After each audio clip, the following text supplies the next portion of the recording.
الأصدقاء السلام عليكم. Bonjour ou bonsoir les amis. J'espère que vous allez bien et bienvenue comme d'habitude sur votre chaîne Bled Maribia.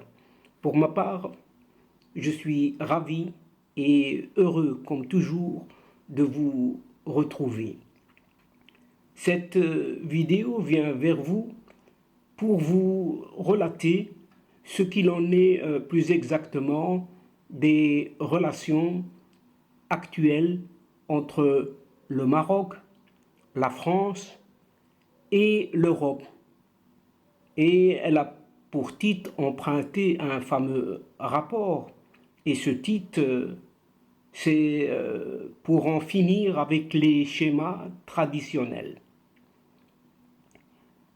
Et à travers l'analyse d'un rapport, oui, de ce rapport, dont quelques propos ont été recueillis par Malik Diawara du Point, oui, du journal Le Point, et qui décortique pour nous, tout en s'interrogeant sur quel statut pour le Maroc vis-à-vis non seulement de la France, mais aussi de l'Europe. Et là, c'est aussi un point d'interrogation.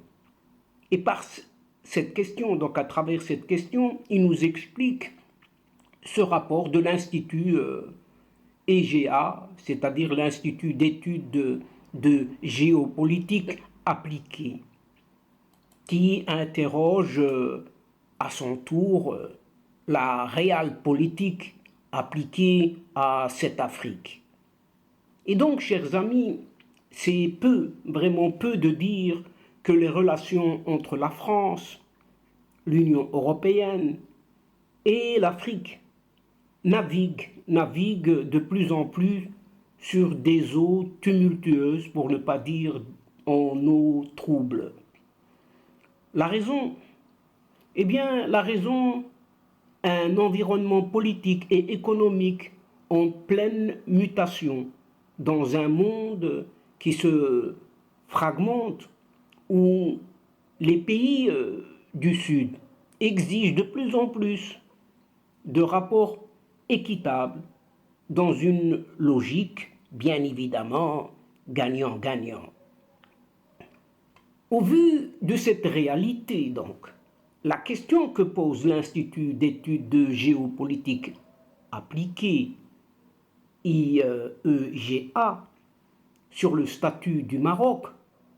Tout d'abord, statut du Maroc, rappelons-le, une puissance régionale en émergence vis-à-vis de la France et de l'Europe, qui vaut le détour. Et c'est dans son rapport qui vient de paraître que cet institut EGA explique ce champ. Rappelons également que ce rapport a été rédigé sous la direction de Manon Chemel et d'Alexandre Negrus, donc par l'Institut d'études de géopolitique appliquée, un laboratoire d'idées, oui, un laboratoire français fondé en 2015 et spécialisé sur les relations internationales, et dont vous trouvez la première page comme icône qui défile devant vous sur cette séquence. Le rapport, donc ce rapport de l'Institut EGA, pose une question qui interroge la réelle politique française et européenne appliquée aux pays africains, en tête desquels, bien évidemment, se trouve donc le Maroc. Et dans l'entretien de son président, donc de ce laboratoire, IEGA, Alexandre Negrus, il nous instruit, oui, il nous informe sur les éléments géopolitiques, géoéconomiques et sociaux qu'il convient désormais d'intégrer pour plus de réalisme et de pragmatisme dans l'approche même de la coopération avec le Royaume du Maroc et au-delà, avec l'Afrique subsaharienne.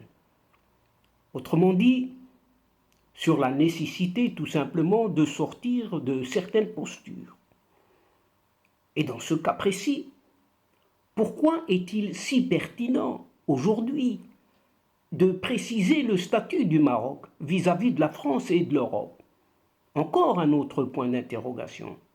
Eh bien, pour Alexandre Négrus, il nous révèle que dans un contexte de froid diplomatique entre le Royaume du Maroc et la France, il est fondamental d'analyser les relations entre la France et le Maroc d'une part, et entre l'Union européenne et le Maroc d'autre part, avec une approche renouvelée, afin d'en finir avec certaines justement de ces postures. La production de connaissances en relations internationales au sujet du Royaume du Maroc est souvent redondante, pour ne pas dire répétitive, depuis de nombreuses années. Les relations entre Paris et Rabat sont polarisées entre enthousiastes et détracteurs, mais l'approche théorique elle-même et pratique doit se faire à l'aune des évolutions contemporaines. Le Maroc assume aujourd'hui un tout nouveau statut que la France et l'Union européenne doivent prendre en compte. Et dans cette étude, justement, l'approche vise à promouvoir le renouvellement du prisme français, consistant à imaginer un autre futur, le futur des relations entre l'Union européenne, la France et l'Afrique, avec y compris le Royaume du Maroc comme pivot à plusieurs échelles. Envisager une coopération économique soutenue, c'est se projeter dans une dimension à la fois sécuritaire et géoéconomique qui permettra d'appréhender le nouveau défi. Si le Royaume du Maroc n'est pas une spécificité, entre guillemets, il n'en demeure pas moins que ce pays, fort de sa stabilité macroéconomique et institutionnelle, ainsi que par son approche sécuritaire, est caractérisé par sa singularité. Il y a d'évidentes opportunités de coopération multidimensionnelle avec la France et l'Europe, ces dernières ayant un intérêt à ne pas voir les concurrents chinois, russes et turcs prendre des parts de marché additionnelles, non seulement au Maroc, mais aussi sur le continent africain. Et le contexte international et le basculement des intérêts stratégiques doivent ainsi permettre à la France de s'engager dans la définition d'une véritable doctrine de politique étrangère vis-à-vis de l'Afrique, tout en s'inscrivant dans un agenda européen qui doit aussi regarder en direction de ce continent africain. En définitive, il est indispensable d'en finir avec les schémas traditionnels, les anciens schémas, afin de soutenir une relation équilibrée dite gagnant-gagnant. Mais alors,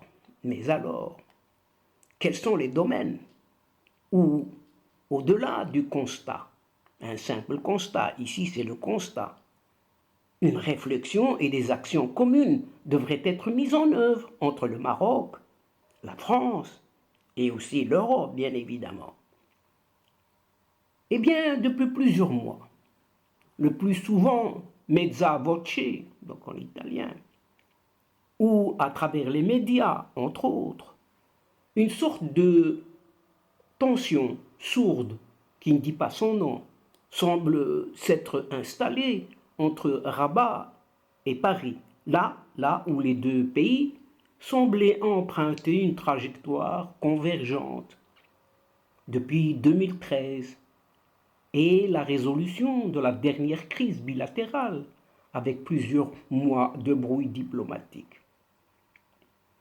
Or, chers amis, à tous les niveaux, l'installation dans la durée de relations crispées entre les deux pays est une mauvaise nouvelle pour la France, tant le Maroc affiche désormais son ambition de devenir la nouvelle puissance régionale. Oui, vous avez bien entendu, tant le Maroc affiche désormais son ambition de devenir la nouvelle puissance régionale.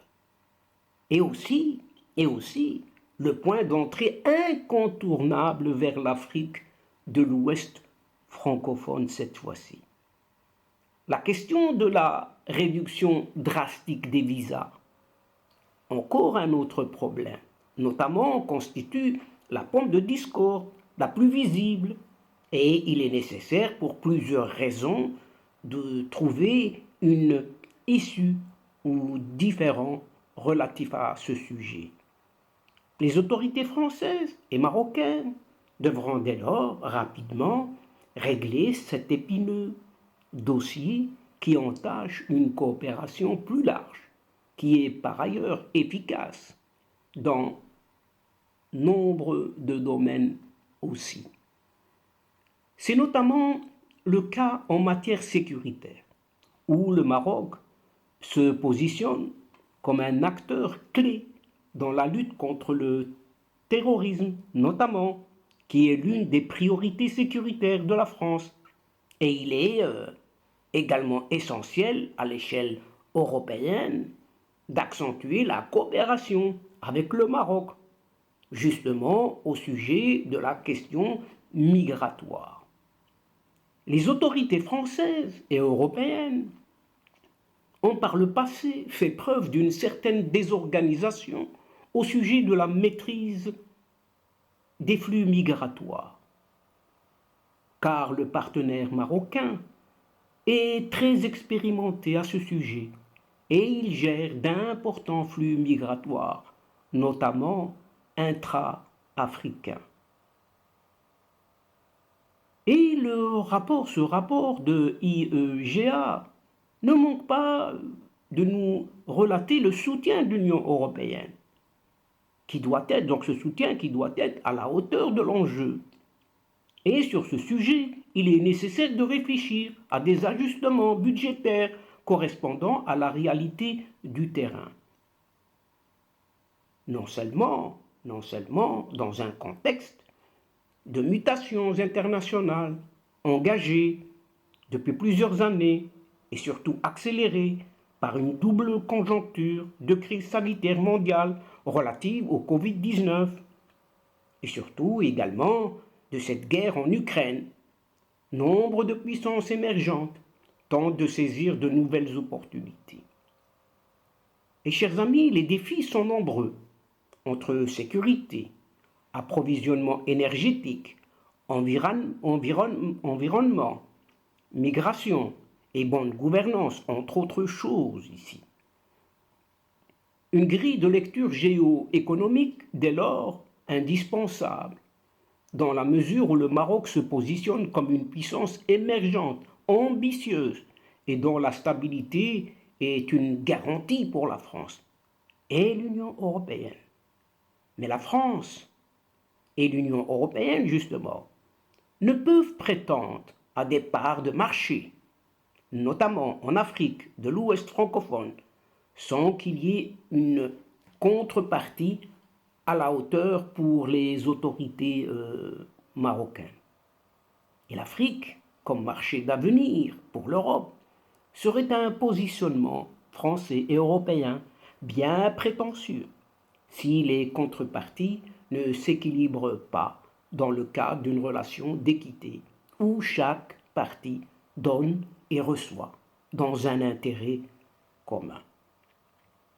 Et ce rapport donc de l'IEGA continue puisqu'il relate également que dans son discours pour le 47e anniversaire de la Marche verte, le roi Mohammed VI a mis l'accent sur les dynamiques économiques du Sahara, mises en œuvre par le Maroc pour illustrer de nouveau, entre guillemets, la profondeur africaine du royaume et la position stratégique de pont de celui-ci justement entre l'Afrique subsaharienne et l'Europe.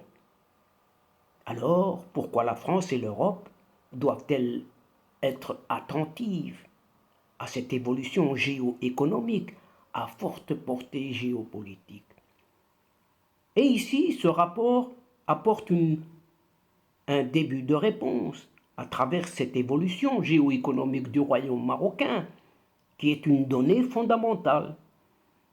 Et la France et d'autres États membres de l'Union européenne sont, à des degrés divers, favorables au plan d'autonomie avancé par le Maroc. Et les positions de chacun dépendent d'un certain nombre de facteurs. L'approche géoéconomique est importante et l'un des enjeux des relations doit être clairement assumé, celui du développement économique. Et les autorités françaises doivent y travailler de façon pragmatique pour se projeter sur l'avenir de leur partenariat stratégique en Afrique du Nord et en Afrique en général. Il est évident que le Maroc est un partenaire de poids et il n'est pas inenvisageable que dans un avenir à l'horizon toujours incertain au sujet du Sahara marocain, la France, oui, vous entendez bien, la France puisse franchir le pas en s'alignant sur les positions de ses alliés américains, allemands et espagnols.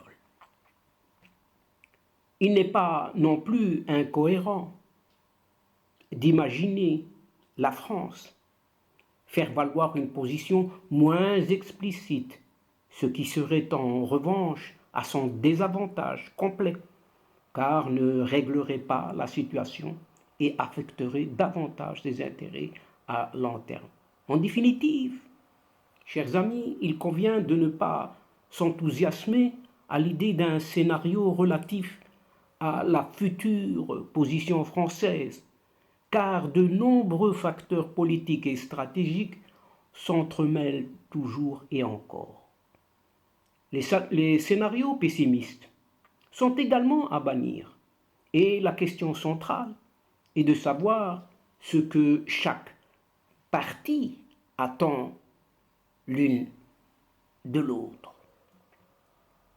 Les Européens, d'une part, cherchent à consolider leurs affaires et à obtenir de nouvelles parts de marché en Afrique, notamment dans l'Ouest francophone, en comptant sur l'appui du Maroc pour y parvenir.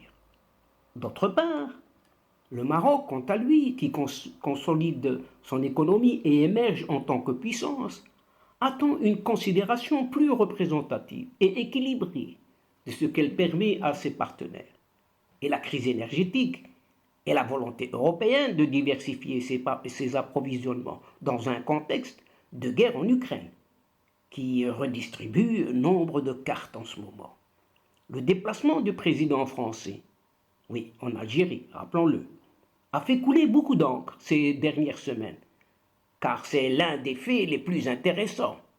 Au cours de la visite de ce président Emmanuel Macron, ne réside pas forcément de ce qui a été dit haut et fort, mais plutôt dans les sujets qui ont été abordés avec beaucoup de précaution et surtout de discrétion. C'est notamment le cas du Sahara, puisque le président français n'a donné aucun motif de satisfaction à cette Algérie. Dans la lignée de ce déplacement, le président français a annoncé se rendre au Maroc, entre guillemets, en octobre 2022, bien conscient que ce dialogue franco-algérien ne doit pas se faire au détriment des relations avec Rabat, déjà tendues ces derniers temps, notamment en raison de cette affaire des visas. Toutefois, cette visite présidentielle n'a pas eu lieu et à date déclaré. Cette visite n'a plus été évoquée non plus publiquement par Paris ou Rabat. Et à défaut d'un déplacement présidentiel français, le 18 octobre 2022, le ministre délégué auprès du chef de la diplomatie française, chargé du commerce extérieur, de l'attractivité des Français de l'étranger, un certain Olivier Becht, s'est rendu au Maroc pour une visite de 3 jours. Si les relations actuelles entre Paris et Alger sont fortement axées autour de la question dite mémorielle, la France serait perdante à négliger son partenaire marocain avec qui les alliances peuvent s'avérer efficaces dans le cadre d'une vision stratégique de long terme.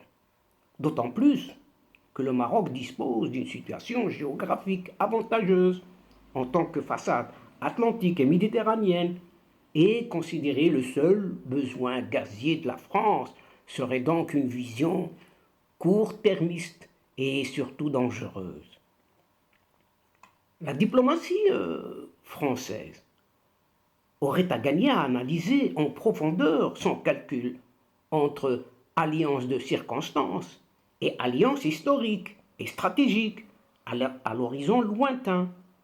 La position française sur la question du Sahara se déterminera bien évidemment ainsi en fonction de facteurs économiques et géoéconomiques. Et les autorités marocaines ont saisi que leur croissance économique sera un facteur clé des futurs positionnements des principales chancelleries étrangères.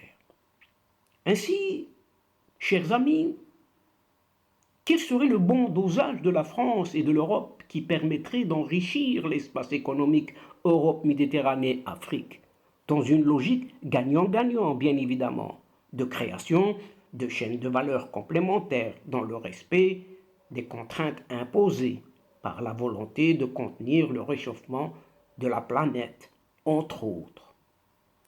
Pour dresser une analyse pertinente, il est primordial de rappeler que les continents européens et africains sont géographiquement proches et cette proximité doit permettre de capitaliser sur la complémentarité des deux continents.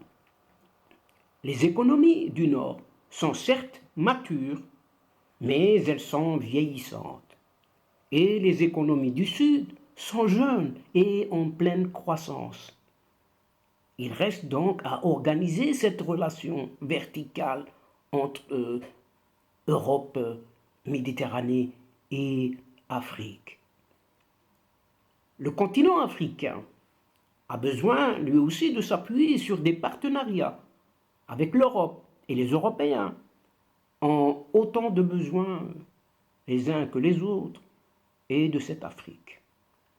La Méditerranée, l'Afrique de l'Ouest francophone et toute l'Afrique subsaharienne font l'objet de nombreuses convoitises et sollicitations, avec nombreux qui sont les acteurs à s'y manifester, à l'instar de la Chine, de l'Inde, de la Russie ou encore de la Turquie. Rappelons-le tout de même, il est urgent et même plus que urgent de pouvoir inverser les tendances en transformant certaines crises en opportunités, comme sur la question migratoire par exemple. On doit pouvoir travailler à des solutions pertinentes permettant de développer des passerelles professionnelles en favorisant une mobilité et une circulation de personnes dans le cadre d'un partenariat économique qui contribuerait à la création d'emplois surtout, et sur tous les continents, même sur les deux continents, Afrique, Europe. Au Sahel, il est également urgent de travailler à l'aménagement du territoire par la construction d'infrastructures et le développement du numérique qui sont deux facteurs de stabilisation et de paix, dans l'intérêt, cette fois-ci encore, de l'Europe et de l'Afrique.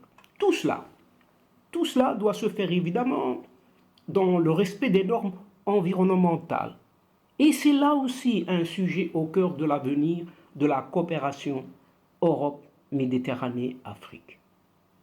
Tous les partenaires doivent répondre aux défis communs, qui est la lutte contre le réchauffement climatique, qui provoque déjà et continuera de provoquer des migrations, sans aucun doute. L'une des solutions est de promouvoir les circuits courts, qui sont non seulement plus respectueux de l'environnement, mais qui ont une dimension sociale importante, dans la mesure où ils permettent de développer l'emploi dans des secteurs en crise et dans des bassins qui en ont besoin. L'Europe et l'Afrique doivent promouvoir un modèle d'intégration régionale équilibré, sans domination de l'un au détriment de l'autre, en capitalisant sur un partage d'expériences. Et l'Europe doit adopter une posture de partage et travailler avec l'Afrique dans une optique de développement des territoires. La coproduction entre l'Europe et l'Afrique est une solution sûrement plus pertinente à celle de la logique purement commerciale, avec une véritable concertation politique qui doit être mise en œuvre pour promouvoir un dialogue qui sera la clé de la coordination entre acteurs de la société civile, dont les think tanks par exemple, les entreprises et les instances financières. Tous ces éléments seront les préalables nécessaires à la négociation et mise en œuvre d'un accord qui permette à l'Europe de se réindustrialiser et l'Afrique de s'industrialiser dans une logique gagnant-gagnant. Et donc, chers amis de la chaîne, c'est sur cette logique de gagnant-gagnant entre les pays africains et ceux de cette Union européenne que prend fin cette séquence, en prenant congé de vous, tout en espérant vous retrouver avec un immense plaisir. Merci pour votre fidélité en nous écoutant jusqu'au bout des séquences, mais n'oubliez pas de nous aider, d'aider votre chaîne en vous y abonnant afin d'être informé rapidement. N'hésitez surtout pas de partager au maximum autour de vous ces séquences vidéo. Pour ma part, il ne me reste qu'à vous dire au revoir, chers amis. Al-Asdiqa, salamu alaykum wa rahmatullah wa barakatuh. À la prochaine fois et à bientôt. إلى اللقاء في حصة أخرى إن شاء الله. مع السلامة.